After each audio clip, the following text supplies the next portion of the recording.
भारत की पहचान विश्व में हमेशा अपने दर्शन और विचारों को लेकर रही है। बदलते समय के साथ भारत ने भी अपने विचार बदले हैं और विचारों को लोगों के सामने रखने का माध्यम भी बदला है। आज हमारे साथ हैं पुष्पेंद्र कुलश्रेष्ठ जी, जिन्होंने अपने विचारों को रखने के लिए इस नए माध्यम का इस्तेमाल बहुत ही प्रभावी तरीके से किया है और युवा वर्ग में अपने विचारों को पहुंचाने के लिए फेसबुक, ट्विटर, यूट्यूब और इंस्टाग्राम जैसे साधनों का बहुत अच्छे से इस्तेमाल किया है। आप एक वरिष्ठ पत्रकार हैं।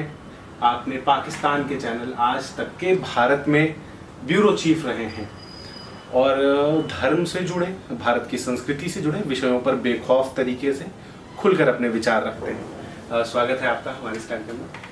तो पुष्पेंद्र जी, पहला सवाल मेरा आपसे, आज जिस कार्यक्रम के लिए आप यहाँ पे थे, ये बताना चाहता हूँ कि अभी पुष्पेंद्र जी भोपाल में एक कार्यक्रम के लिए मौजूद थे, मगर उस कार्यक्रम को बीच में ही चुनाव आयोग के एक आदेश के कारण बंद करना पड़ा है, तो शायद इसीलिए हमें बात करने का मौका मिला है आपसे। तो जिस विषय पे आज हम बात कर रहे थे कार्यक्रम में, हिंदू आतंकवाद की जो थ्योरी गढ़ी गई भारत में, क्या लगता है आपको इस थ्योरी का, अगर जैसे कहते हैं कशाप अगर नहीं पकड़ा जाता तो ये थ्योरी कहाँ तक पहुँचती? क्या चांसेस थी कि सफल हो सकते थे? देखिए, मुझे हिंदू आतंकवाद की थ्योरी में दो बातें कहनी है। हमारे देश में लोग इतिहास पढ़ते नहीं हैं और इतिहास पढ़ते हैं तो फिर उसको कनेक्ट नहीं करते हैं। इस देश में 69 से 72 के बीच में एक कमीशन बना था जिसका नाम था कपूर कमीशन, और आज तो बड़े सारे माध्यम हैं, मीडिया बहुत एक्टिव है और डिजिटल मीडिया है। आज के दौर में आप ये सोचिए कि जिस सोच ने हिंदू आतंकवाद को न सिर्फ गढ़ा बल्कि उसको साबित करने की सारी कोशिश की।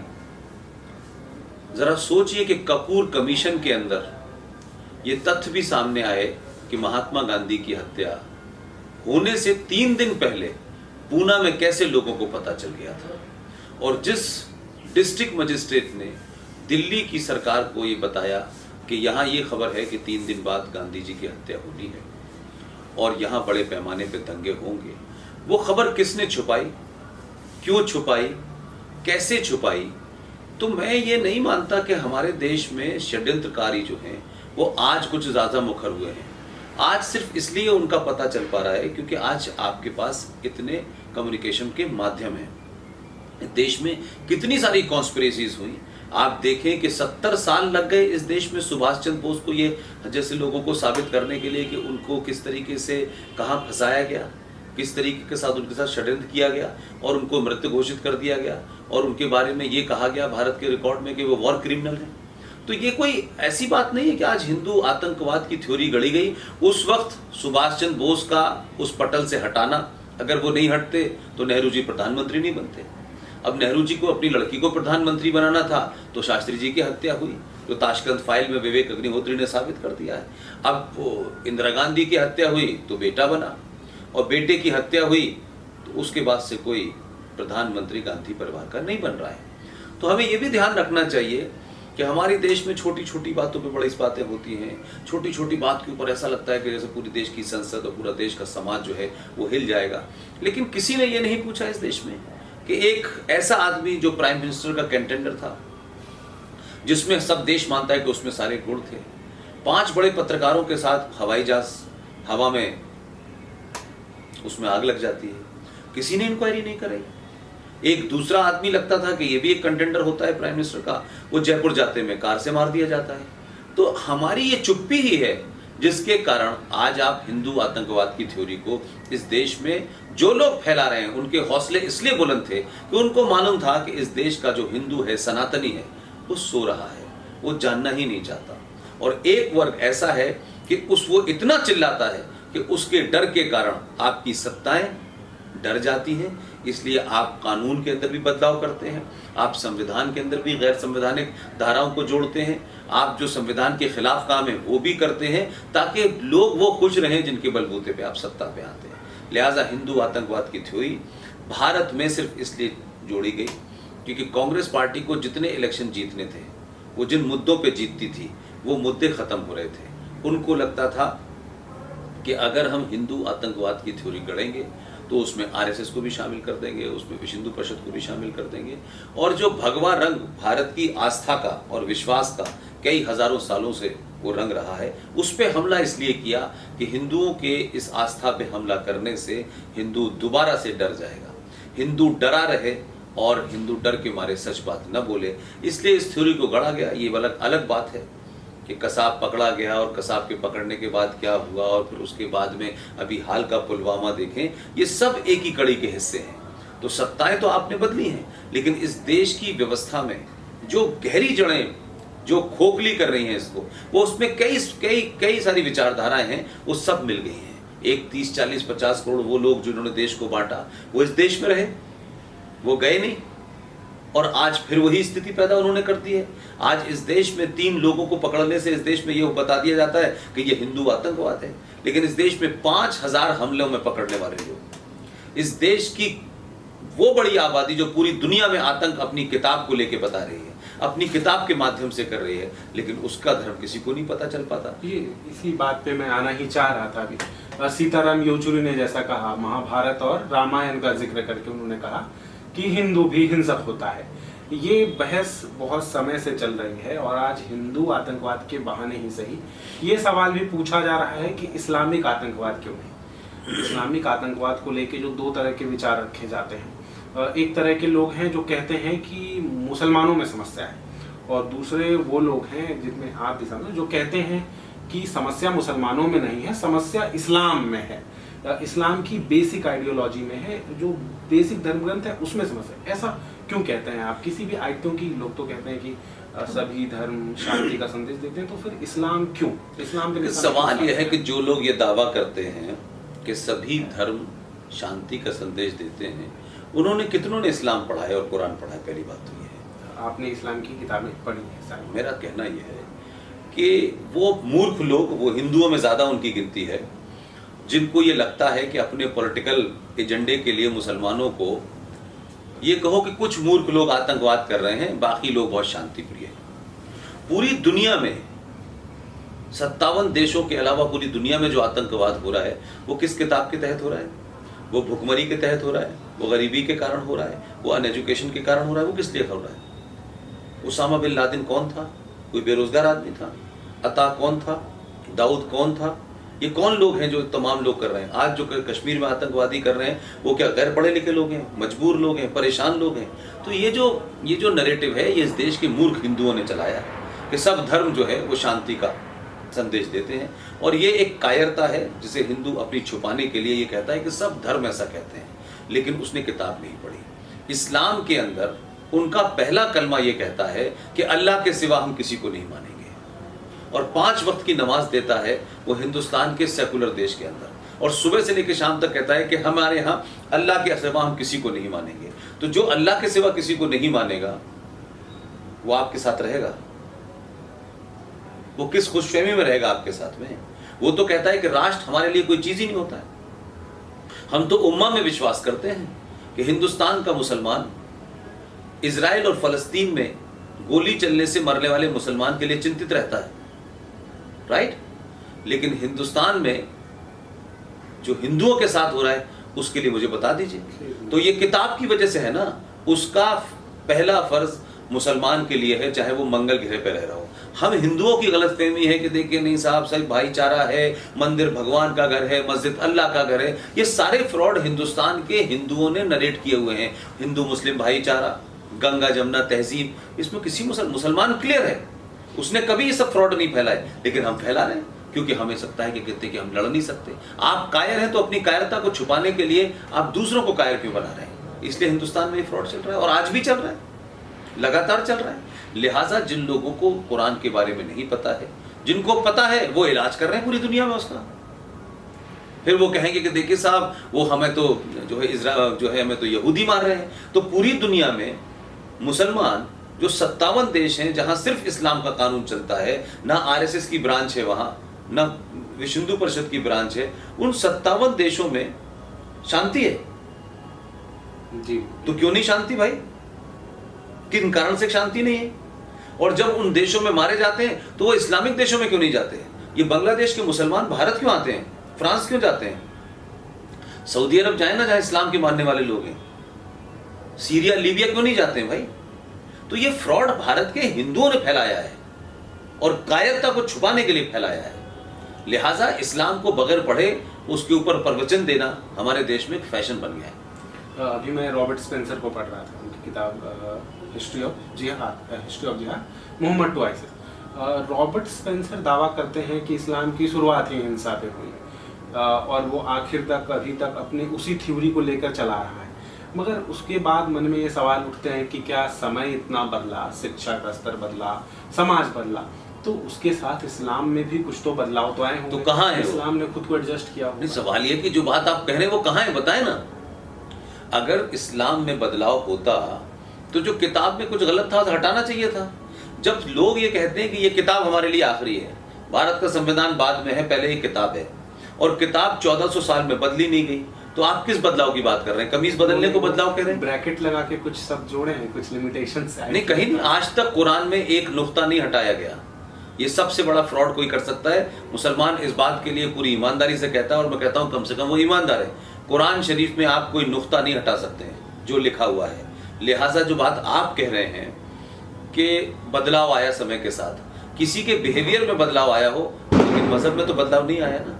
इसीलिए मैं कह रहा हूं कि आज भी और उस शुरुआत से, और बहुत दूर की बात क्यों ले रहे हैं, इस्लाम तो बड़ा अगर रिलीजन ऑफ पीस बता रहे हैं तो मोहम्मद साहब के दामाद को किसने मारा था? मोहम्मद साहब के नवासे को किसने मारा था? करबला के युद्ध में हिंदू और मुसलमान लड़ रहे थे क्या? शिया सुन्नी कौन है? इस्लाम। तो फिर मैं ये कह रहा हूं कि बेसिक थेनेसिस क्या है कि ये कबायलियों में से निकला देश है। कबायली थे। कुरान शरीफ के हिसाब से मोहम्मद साहब क्या थे? मोहम्मद साहब एक कुरैश कबीले के थे, आपस में झगड़े होते थे और उसके बाद मोहम्मद साहब के बारे में ये भी झूठ बोला जाता है और मुसलमान ये नहीं बताता। एक जब वो मदीना में थे और मक्का में थे। जब मक्का में थे तो बड़ी अच्छी अच्छी बातें कर रहे थे कि भाई यहाँ लज्जत भी है, मन्नत भी है, सब देवी देवताओं को माना जाता है। लेकिन जब वो मदीना आए और जब एक पैसे वाली महिला से शादी कर ली उन्होंने, और उसके बाद में जब वो सडनली उनको लगा कि पूरी दुनिया बदली हुई है, तो जब वो उल्टी बात कहने लगे कि किसी की पूजा नहीं हो सकती सिर्फ अल्लाह के अलावा, तो लोगों ने पूछा कि आप तो वहां ये कहते थे, बोले मेरे ऊपर शैतान आ गया था। तो जो जीवन में थोड़ी बहुत सही जीवन बात की उसमें उन्होंने कहा शैतान आ गया। तो मुसलमान जैसे ही आपको लगेगा तो वो मक्का के कुरान की 4 बातें आपको देगा कि देखिए साहब वो तो सबकी बात कह रहे हैं, और जब उनको जरूरत पड़ेगी तो मदीना के कुरान की बात करने लगेगा। तो फिर मुसलमान कभी ये नहीं बताएगा कि 2 कुरान है, वो उसको मिक्सअप करके चलता है। उनको जहां जरूरत पड़ती है तो मक्का को कोट करते हैं, जहां जरूरत पड़ती है मदीना को कोट करते हैं, लेकिन पूरी दुनिया तो उसी को मान रही है। तो ये तो तय करें कि जंगे बद्र से इतनी सारी जंगें हुई वो किस किस के बीच में हुई। अगर कोई इस्लाम को समझना चाहे, इस्लाम के बारे में जानना चाहे, जो बेसिक आइडियोलॉजी, कौन सी किताबें आप सजेस्ट करते हैं इस्लाम के बारे में? देखिए मेरा मानना यह है कि इस्लाम के बारे में जो कुरान मजीद है उसको पढ़ें और उसको पढ़ के उसकी सही इंटरप्रिटेशन कर लें। उसमें बताएं कि 30 आयतों में 34 बार जिहाद का जिक्र आया है। उसमें काफिर का जिक्र क्यों आया है? क्यों काफिर का जिक्र आया? भाई आप अपने धर्म को मानिए, कोई मना नहीं कर रहा। कुरान शरीफ के पहला कलमा ये कहता है ला इलाहा इल्लल्लाह मुहम्मद रसूलुल्लाह, अर्थात अल्लाह के सिवा कोई दूसरा इबादत के लायक नहीं है, और जो इबादत के लायक नहीं है वो मुशरिक लोग हैं, वो मूर्ति पूजक लोग हैं। लिहाजा आप जिनको नकार रहे हैं वो भी तो इसी दुनिया के हिस्से हैं। तो आपको ये किसने कहा है कि जब तक उन लोगों को आप अल्लाह की राह में नहीं लाएंगे, अल्लाह के रास्ते पे नहीं लाएंगे, तब तक जो है वो इस्लाम पूरा नहीं होगा। तो आपने क्यों कहा भाई? हमने तो नहीं कहा मूर्ति पूजते हैं। इस देश के अंदर मूर्ति पूजने वाले, मूर्ति तोड़ने वाले, नाचते कास्ते, हमने तो किसी को नहीं कहा कि आप ये मानिए, हमारे भगवान को मानिए, आप रामचंद्र जी को मानिए, तो नहीं कहा, मत मानिए। लेकिन जो लोग सुबह से लेकर शाम तक मोहम्मद साहब की रट लगाए रहते हैं, अल्लाह की बात करते हैं, वो जब इस देश में मजाक उड़ाते हैं देवी देवताओं का, देवी देवताओं की नंगी तस्वीर बनाने वाले लोगों को कहते हैं ये तो आजादी है, ये तो फ्रीडम ऑफ एक्सप्रेशन है। उन लोगों के बारे में पूछना चाहता हूं कि मोहम्मद साहब ने अपने जाने से पहले तमाम बातें कही, न मेरी कोई तस्वीर होगी, न मेरा कोई मज़ार होगा, न मेरी कोई कब्र होगी। तो वो लोग जिन मोहम्मद साहब की न तस्वीर भी नहीं है, पता नहीं उनकी कैसी, हर आदमी के अपने दिमाग में एक इमेजिनरी तस्वीर है। तो फिर अगर डेनमार्क में कुछ लोग कार्टून बना देते हैं और कहते हैं ये मोहम्मद है, तो उस पर फिर हंगामा क्यों करते हैं? उनकी तस्वीर ही नहीं है तो उनका कार्टून कैसे बनेगा?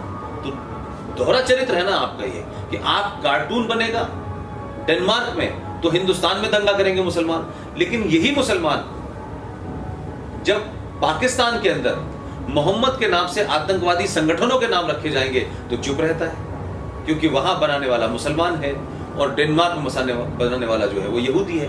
तो मुसलमान तय करें कि जो उन्होंने पाप किए, जो वो पाप कर रहे हैं, इस्लाम के नाम पे पूरी दुनिया में जो कत्ल वारत कर रहे हैं, एक सभ्य समाज में रहने के लिए वो ये नहीं कह सकते कि हमें यही चाहिए। भारत एक सेकुलर स्टेट है, उन्हें शरिया क्यों चाहिए, यहाँ 2 कानून क्यों चाहिए? और अगर शरिया चाहिए तो फिर ये कहिए कि हमें सिविल और क्रिमिनल दोनों में चाहिए।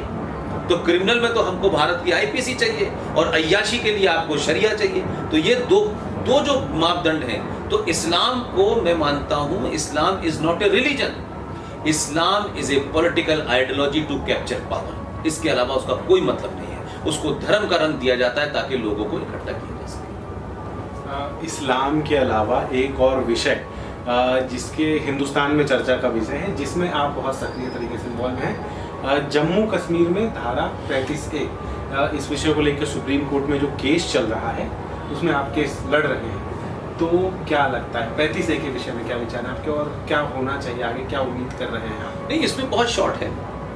35A का भारत के संविधान में उसको डालना, ये हमारे संविधान के साथ उस वक्त के नेताओं ने एक जघन्य अपराध किया। अपने निजी स्वार्थों के लिए, अपने निजी रिश्तों के लिए, जो संबंध आपके शेख से थे, उसके चक्कर में आपने भारत के संविधान में किया। संविधान में क्यों आपने माना कि पूरे देश की विधानसभाएं जो है 5 साल के लिए होंगी, जम्मू कश्मीर की 6 साल के लिए होंगी? क्यों माना कि जम्मू कश्मीर में वजीर आजम होगा, वजीर आला नहीं होगा? ये नाजायज मांगों के मांगने से आपने कश्मीर के उन लोगों को एक मक्कार, एक ढीठ, एक बेहया कौम बना दिया जो सिर्फ हिंदुस्तान को गाली देने की वजह से जिंदा है। आर्टिकल 35A भारत के संविधान में एक ऐसा प्रोविजन किया है जिससे भारत के किसी भी राज्य का, किसी भी जगह का रहने वाला जम्मू कश्मीर में अगर बसेगा तो उसे वहां की सरकार से नागरिकता लेनी होगी। लेकिन जम्मू कश्मीर का वो मुसलमान जो भारत के टैक्स पे पलता है और भारत के संविधान को गाली देता है, भारत की अदालतों को गाली देता है, वो भारत के किसी कोने में भी रहता है और भारत सरकारों से 5-5 जगह से स्कॉलरशिप लेता है, तो ये दो मुहा कैसे हो सकता है कि बंबई का लड़का अगर कश्मीर में रहना चाहे तो नहीं रहेगा, लेकिन कश्मीर का कोई भी आदमी जिसकी मानसिकता एंटी इंडिया है वो मुंबई में भी रहेगा, वो इंदौर में भी रहेगा, वो भोपाल में भी रहेगा। और सक्सेसिव सरकारें उनको ऐसे रखती हैं जैसे वो इस देश के दामाद हों। तो जब आप किसी के साथ नाजायज और ऐसा ट्रीटमेंट करते हैं तो उनके अंदर ऐसे ही प्रवृत्ति पैदा होती है जो कश्मीरियों में पैदा हो गई है। तो कितने नजदीक हैं हम? आर्टिकल 35A सुप्रीम कोर्ट में उसकी सुनवाई चल रही है। सुनवाई होते होते अब सुप्रीम कोर्ट ने कहा है कि वो चैम्बर में बैठ करके उसको फैसला करेंगे। मुझे लगता है कि इस पर देरी तो हो सकती है, लेकिन सुप्रीम कोर्ट इसके खिलाफ नहीं जा सकती, उन्हें ये धारा हटानी ही पड़ेगी। वो कब हटेगी मैं नहीं जानता, लेकिन ये भी शुद्ध इस देश में मक्कारी है कि हमने 70 साल तक देश को घुट्टी पिलाई, 370 हटाएंगे, 370 हटाएंगे, लेकिन सत्ता में आए तो हम कह रहे हैं हम नहीं हटा सकते। और अब आपने अपने मैनिफेस्टो में आर्टिकल 35A को रख लिया है, तो क्या आर्टिकल 35A के बारे में देश के नेता को नहीं पता था? और नहीं पता था तो मुझे लगता है कि नेता भी गद्दार है और कोर्ट के वो तमाम जजेस वो भी गद्दार हैं, क्योंकि कोर्ट के जजेस जो सुबह से लेकर शाम तक संविधान की छोटी छोटी चीज की व्याख्या करते हैं, ये खुद कोर्ट ने सुओ मोटो क्यों नहीं लिया कि इसमें एक धारा नाजायज जुड़ी हुई है। ये खामोशी इस देश की सत्ता व्यवस्था नेताओं सबकी मिलीभगत से है, लिहाजा हमने इसको उजागर कर दिया है, देश के सामने खड़ा कर दिया है। न इसमें हमारा कोई निजी स्वार्थ है, न इससे कोई हमें बेनिफिट होने वाला, न हमें इससे कोई नुकसान होने वाला। हाँ, कश्मीर में आतंकवाद का सबसे बड़ा कारण है आर्टिकल 35A। जिस दिन भी ये हटेगा जम्मू कश्मीर में आतंक 100% नहीं 75% खत्म हो जाएगा। तो ये हमारे साथ थे पुष्पेंद्र कुलश्रेष्ठ जी, जो कहते हैं कि ये चुप्पी टूटनी चाहिए, ये चुप्पी खत्म होनी चाहिए, मुद्दों के बारे में, विषयों पर खुलकर बात होनी चाहिए। तो इस विषयों पर अगर आपके कोई सवाल हैं तो आप हमें लिख कर भेज सकते हैं। बस बहुत बहुत शुक्रिया सर हमसे बात करने के लिए। मैं थैंक यू।